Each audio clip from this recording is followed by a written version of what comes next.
Magandang araw, kamusta ka? Alam kong nasasabik ka ng magkaroon ng bagong kaalaman tungkol sa nakaraan. Kaya tara na't pasukin ang mundo ng kasaysayan with Airy.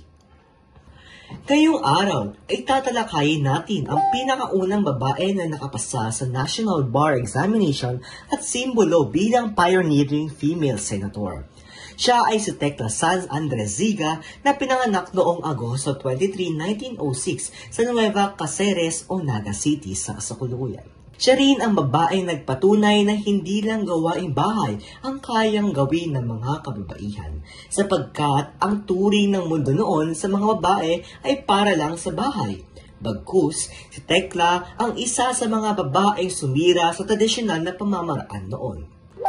Kung edukasyon naman ang pag-uusapan ay hindi siya magpapahuli sapagkat si Tecla ay naghahangad ng mas mataas na kaalaman, kung kaya't siya ay nag-aaral sa Universidad ng Pilipinas kung saan nakakuha siya ng parehong degree sa larangan ng liberal arts at law.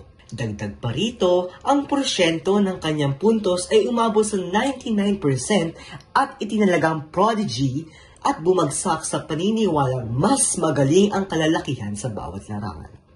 A gentle reminder from Airy Perennius na hindi lamang oras ang ginintuan, kundi pati na rin ang kasaysayan na ating dapat alamin at alalahanin. We hope you enjoyed watching this video about what happened this day in our history.